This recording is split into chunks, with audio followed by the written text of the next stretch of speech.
Wow, who am I? Big question. Big question. So I'm Rach, I live in Easton with Pete, who you might have just seen, and Daniel, who was sat on a random box. And he is nearly 3. Wow. Which has happened very quickly. So at the moment I am still working for Bristol Hospitality Network, which I co-founded in 2008, which works with destitute refugee asylum seekers, and I'm also still working with Refugee Welcome Homes, which I co-founded in 2014, which works with refugees and lodgings in different people's family homes. Cool. So, how did you get to where you are now, doing what you do now? Tell us a little bit of your journey. Okay. Well, I grew up in a village, and there wasn't a lot going on. And it was very lovely and safe and good. But I think I always felt like there was an edge in the world that God was calling me to that I couldn't really see very clearly in my village. So, there was some difficult things, but it wasn't the same. And as I grew up, I really longed to be in the city. And so I came to Cardiff to university and then to Bristol, and then I joined EBI. So I was here for about 8 to 10 years, I think. And in that time was very involved with, used to do international student ministry here, and we had a Globe Cafe, and I know some of you were involved in back then. And so I got very involved in that. And then one year during the noise, we had a young Afghan lad turn up on Horfield Common, and he was living in a little house just near the common up there, and he was a unaccompanied minor, so he was just 17 years old, and he came to EBI. He came to our international cafe, invited by possibly Sarah or Stu.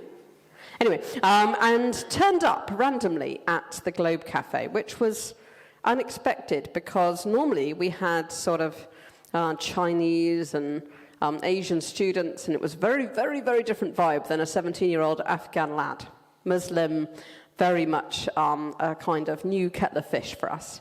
And I think that was really the start for me of engaging with people who are seeking asylum. And I got very involved in that. Rosemary and Adrian.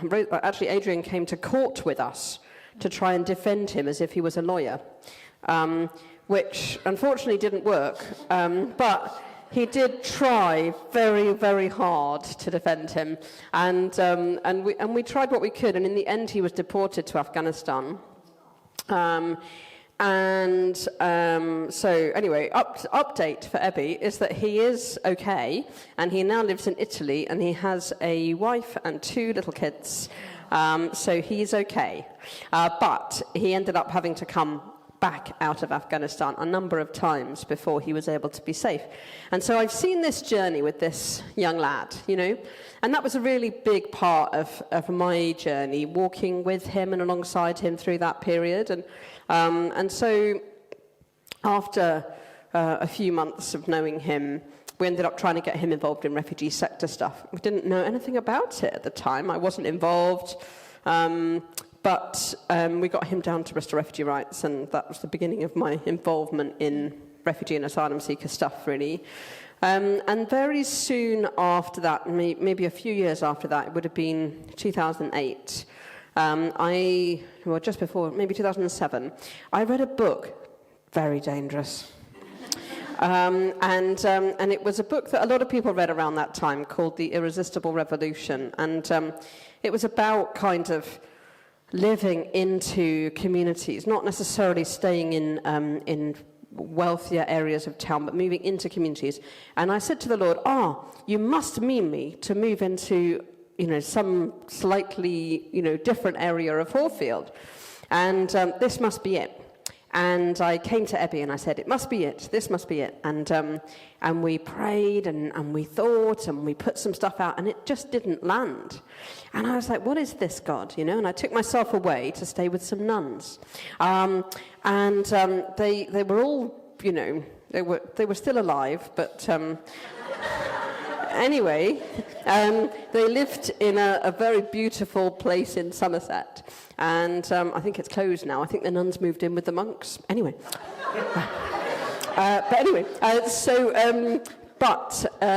they were very, very helpful to me, and we prayed together and we thought about things, and I walked across to the nearest town and got into a library and printed out the indices of deprivation of Bristol.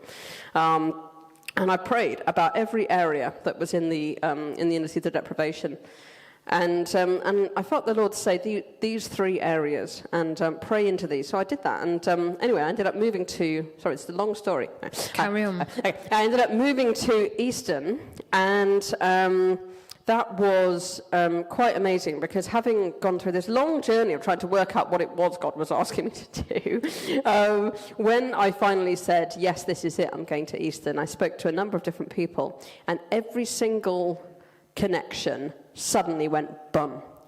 So it was like everything had been a block for quite a while. I was relatively young and I was impatient. But anyway, the blocks were many, and when it came to the point where I was like, this is where I'm going, it was like everything was perfect. So I had 2 friends that said, oh, we've been praying about that. We want to move into a community house in Easton. And I went, great, can I move in? And they said yes. And then we got a house, done. So that was very quick. That took about a month.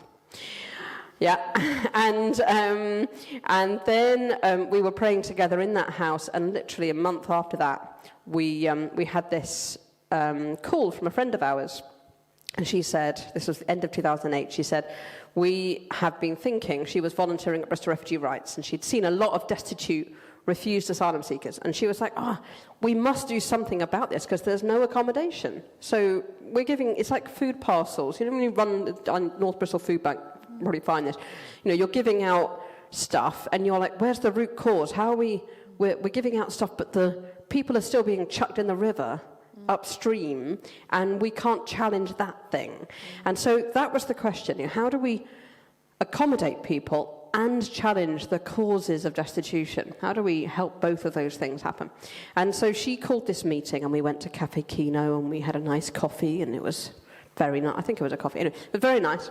And in that meeting, we said we're going to make an organisation. We didn't want to do anything too big. We were like, we'll just be a group of friends that host people in our own homes. That'll be easy. And so we started, and I said I'd help her coordinate it. And so that's where BHN came from. So Bristol Hospitality Network formed on that day, really, and came out of that, and we started hosting different people. And then we were offered a house, 12-bedroom house. I think some of you have been there and done some DIY over the years and fixed things up and painted and things. And that house is we're still using that house for free. We're supposed to pay £1 a year. I don't know if we've ever paid it, actually. We're in arrears with our rent. But anyway, so we've got this house, and we've been using that as well. And it's grown and grown and grown. And what we've been able to do increasingly is try to tackle some of this root cause stuff. So housing is still, like, that was the priority need. So the food was great. The clothes were great. Everything was good, but people needed somewhere to live first, because those things were only scratching the surface of helping until there was accommodation. So it's a bit like, you know, Maslow's hierarchy of needs. It's a triangle. Social workers like it. And so anyway, at the bottom is this stability accommodation thing. And so it's really vital. If you've got that, then you can build on the top, layer on layer on layer, and things can get better. But it really was necessary to do that. But having done that, we were like, but they're still destitute, and they don't need to be. Because people come to the UK and claim asylum. Sorry, I'm going to tell you this now. It's come to my mind. Okay. People come to the UK and they claim asylum. At the moment, lots of people are coming in boats. Previously, they used to clamber underneath a truck and maybe put a couple of bits of wood under the axle and cling on for dear life. Okay. Before that, sometimes they would climb onto the top of a Eurostar. Okay. Yeah. Sometimes they would hide inside a refrigerated lorry, and the oxygen would slowly come out of it, and sometimes they would live. Okay? So the way that people come has always been dangerous, and it remains dangerous. It's dangerous on the sea, and it's visually dangerous, but it's the same.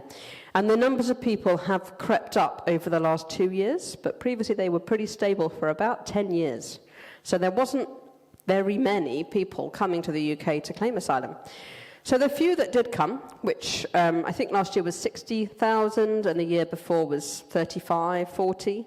So it's gone up there was a little dip in the pandemic and then it's gone back up again. And now it looks like it might be heading up towards 70, 75 for this year. So the numbers are higher, but we had 87,000 applicants in 2008. And we coped perfectly fine, and now apparently it's a crisis. So anyway, I'll get off my soapbox for a second.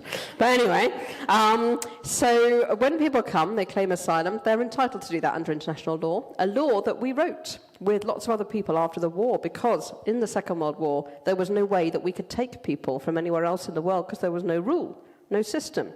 And so we said, that's not okay. We let all these people die. We could have brought them to the UK and saved them, and we could, had we had a refugee convention in the war, but we didn't have one until after the war. So lots more people in the war were put in internment camps and died than needed to.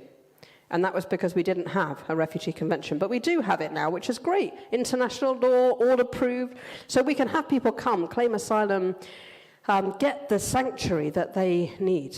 And it's very straightforward. It says under what conditions you can claim asylum and be granted. So when people come, they claim asylum, and then they wait for the Home Office to decide their claim. Well, it used to take 2 or 3 months. Then it took 6 or 7 months. Now it takes about 2 years.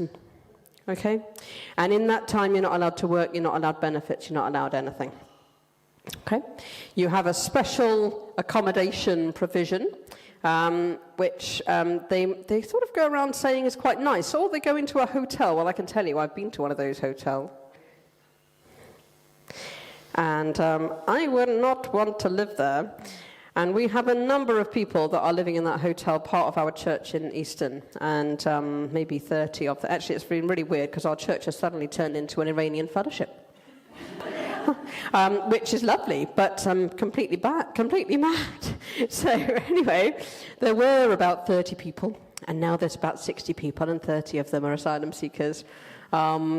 And so that's a real challenge. So we're kind of facing that. Wonderful, isn't it? What the Lord does, and then you kind of go, blimey, how do we manage that? So anyway, so it's a good thing. But anyway, so I'll go back to my story. So when people claim asylum, they can be granted. Most people are. But some people are not, and they're refused. And if they're refused, they lose even the hotel accommodation, even the £38 a week to live on. Some of the people in the hotel have only got £8 a week at the moment. Apparently they're fine because they're living in a hotel, so they only need £8. But you can only take one bus journey with £8, so that means you can do one thing a week. Otherwise, you live in your room. Okay, so then, when they are granted, they're allowed to live in the UK, refugees. And you'd think, oh, that's good. They're allowed to work, they're allowed benefits, they're allowed to rent, they're allowed to go to a hospital, and other things that they're not really allowed to do before. And you can maybe give birth to a baby without being charged £10,000. How lovely. But at that point, people don't even have very immediate access because there's not enough housing. And we know that because the whole city's facing that. It's a really big deal. And it's a really significant problem. And if you're a landlord and you think, oh, I've got this person that speaks English, and they've got parents, and they've got a guarantor, and they've got, maybe they can pay a couple of months' rent in advance. And then on the other hand, I've got this person who doesn't speak much English and who's got no money in their bank account and has only actually just opened it last week. Then the landlord will nearly always go for the person who's got the resources, the person that seems a safe bet. So it's really hard for people to find private rented, and they mostly can't afford it because they start off not working. So that's where refugee welcome homes came in. But I'm going to come back to that because I forgot about destitution. Anyway, sorry, quickly. So what happens if you're refused? If you're refused asylum and you lose all your support, you've got nowhere to go at all. That's where BHN comes in. Okay? So no housing, no hotel, no money, no nothing. At that point, people can make another asylum claim, and they mostly do. And they mostly get granted. So BHN, since 2008, we've hosted 250 people who otherwise would have had no accommodation, finance support, not allowed to work, nothing at all. And so I really think that is a beautiful thing that a lot of people in the church, the body of Christ in this city, have done for people that otherwise would have been in real difficult times. And so I really am thrilled that we've stepped up. And I really am frustrated that that situation exists at all. Why should we have a policy, a law that says this should be the case? Crazy. So we challenge that law because it's not fair. It's an unjust law. And it's a very unbiblical position to hold. So there's a whole Old Testament full of explanations of justice and what it looks like. And it always says, for the fatherless, for the widow, for the orphan, for the stranger, for the foreigner. So God's message of justice is a message of justice for the person on the edge, whoever they are. And our brothers and sisters that seek asylum are those foreigners residing among us. And we definitely do not treat them as our native born, because by policy we exclude. By policy we make them destitute. By policy, we make them suffer. And so I think it's a really horrendous policy situation, but a lovely church response to that. But let us not forget to sometimes prod our MP about that policy and that law, which is wrong.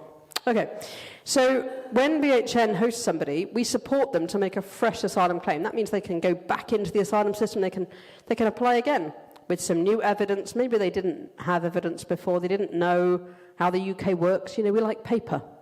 In most countries, they don't bother with paper much. And so to find that paper, you have to understand this is the way it works here. You need paper.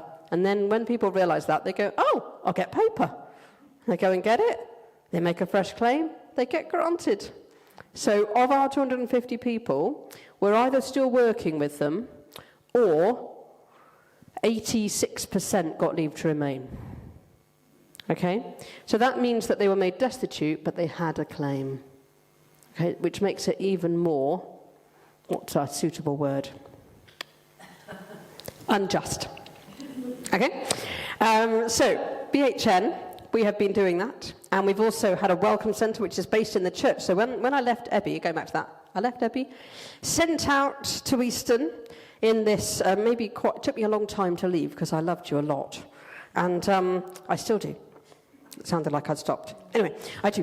Anyway, so I was sent out by you, thank you very much, and prayed into Easton. And it was a really prophetic thing to do, actually, because as I went to Easton, there was a church with 25 English people in it, and I joined, and I was pretty much the youngest one, apart from the youth group. Anyway, and so that was great, and I was there for a couple of years and hosting people in my own home. So over the years, I've hosted 43 people, I think. So of those, some of them said, "Can I come to church?" So I said, "Yeah." So they came, and we grew a little kind of community of mostly Iranian, some Afghan, some Kurdish asylum seekers, and then refugees. Most of them got granted, who came to church. And that's the baseline of us suddenly becoming, apparently on Telegram, we're the Iranian Fellowship. Little did we know. We're not on Telegram. And we don't speak Farsi, so, I can speak a bit, but I can't read anything. Anyway, so that's what happened with church, and that's kind of been a parallel journey as well. So a really interesting combination of getting involved in living in Easton, seeing this need, getting involved in hosting, then kind of I became the manager of BHN in 2014, having worked in Bristol Refugee Rights for 3 years, and then I've led it till now. And on Friday, I had my leaving due, which is something I haven't actually left yet, but anyway, I've had the leaving due because there was an excuse for a party, so we thought we'd have it. So that's quite a lot of my life, and my kind of my journey has been very involved in that. And then in 2014, I also started this Refugee Welcome Homes organisation, and we had a couple of houses, and we put some people that got refugee status in there. We were not very good at rent collection, so. Anyway, it wasn't our calling to be rent collectors. Can you imagine me as a rent collector? Not good. Anyway, but we were very good at helping people and supporting them and helping them integrate and get resettled and everything. So with Refugee Welcome Homes, we decided we'd stop doing the rent collection bit and we would move to lodgings. And so we after the pandemic, all three of us had babies. Anyway, after the pandemic, we started again and we said, right, we're going to do it as lodging. So people can have a refugee person come and live with them in their home, paying rent, having their room, just like any other lodger. You have a sort of student lodger or any other kind of lodger. But it makes it affordable for people to pay rent, which otherwise not. And it means that people can live somewhere when many landlords for houses of multiple occupancy won't touch them because they don't seem they don't speak English or they're not very... but a lot of them do speak English, actually. But so that's what Refugee Welcome Homes has become. So we're very much looking to that support to build a kind of network and a kind of movement of people being open to people living with them in their own home. With BHN, we can't pay any money to anyone who's hosting, so it actually becomes quite difficult. We're paying a lot of money for our bills right now, right? So it becomes quite difficult. If you can afford to have someone live with you and not charge them any money and them have a shower, use your electric and gas is what I mean, then do that.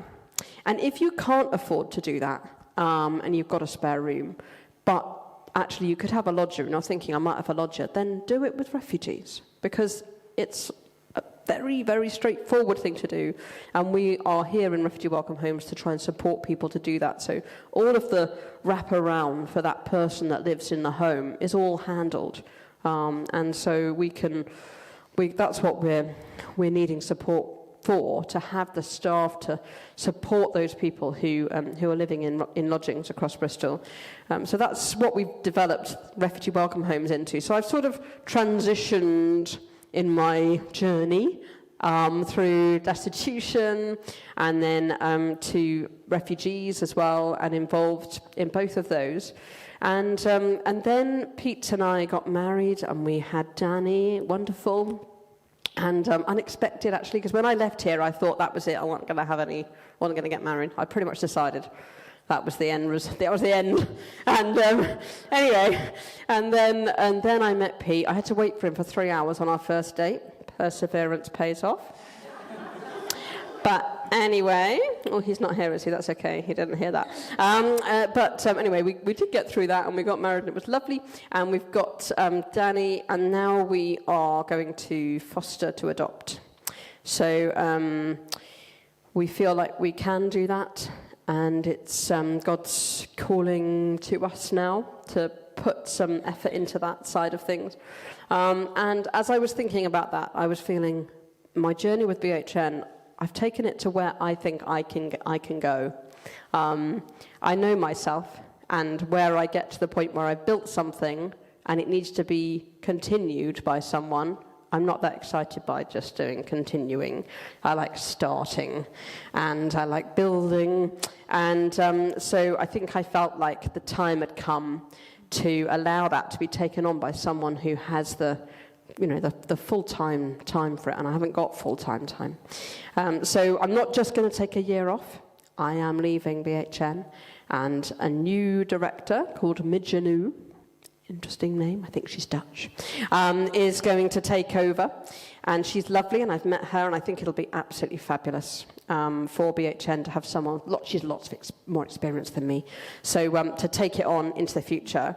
But it's been just such an amazing thing to be part of from the beginning, and to see it grow, and to create a kind of culture of loving welcome that I think is in the pattern of Jesus, in what we've done in BHN, but also how we've had our welcome centre in the church, which I think will stay there. And I think it's just such a powerful thing to hear in the middle of this, it's not this church, but in the middle of our church, with all the signs, the kingdom is near, and all of these, brilliant pictures on the wall, and there in the middle of it is people of every nation and every language, and it's like Revelation. Yeah, and I just think it's fab. And so I think that we've created this beautiful thing, and it can fly. So I'm gonna let it fly, and then go away and take my year out or two, or however long it takes, with the fostering adoption thing, and come back to refugee welcome homes, which I'm also leaving in good hands while I'm away. So I think that's my long-term plan. Sorry, did I answer your first question? Yeah.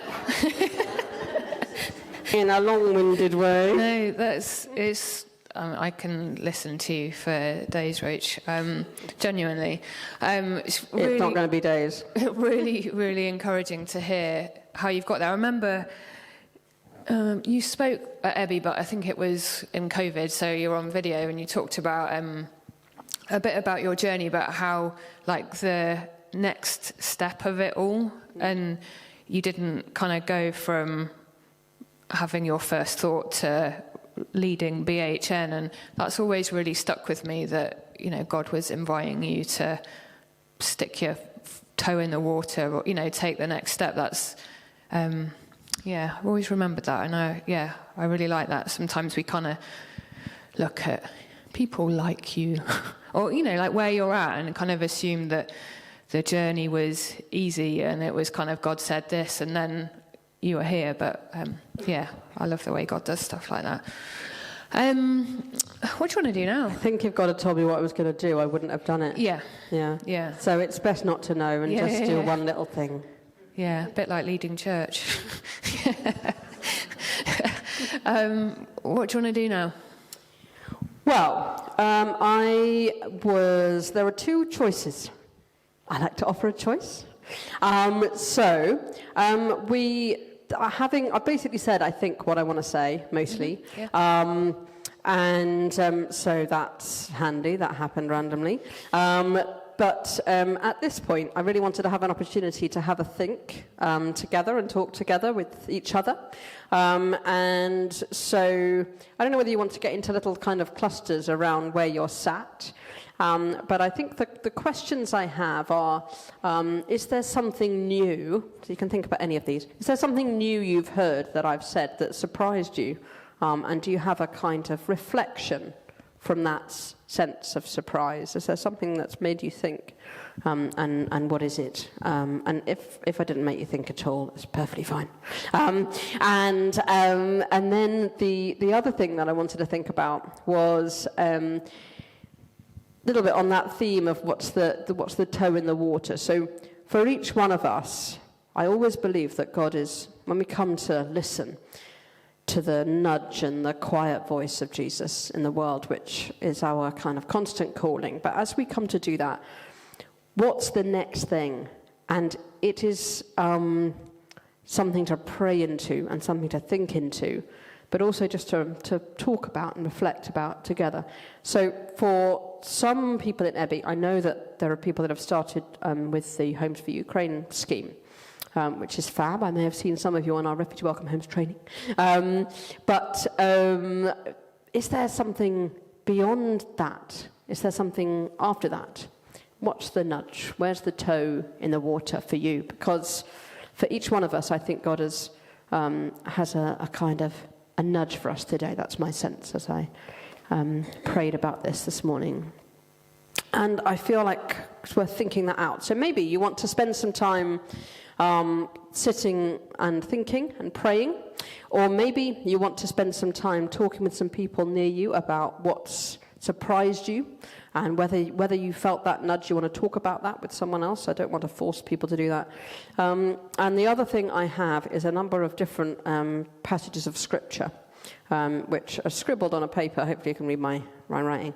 So if for you it feels like, actually I want to see what the Scripture says about this, I want to think about that and dig into that, then I am really happy to kind of have a little cluster of people that would like to do that together. So is that okay? So 3 different options? Yeah. One on your own, one in a group chatting, or 10 groups or whatever, and then a little Bible reflection.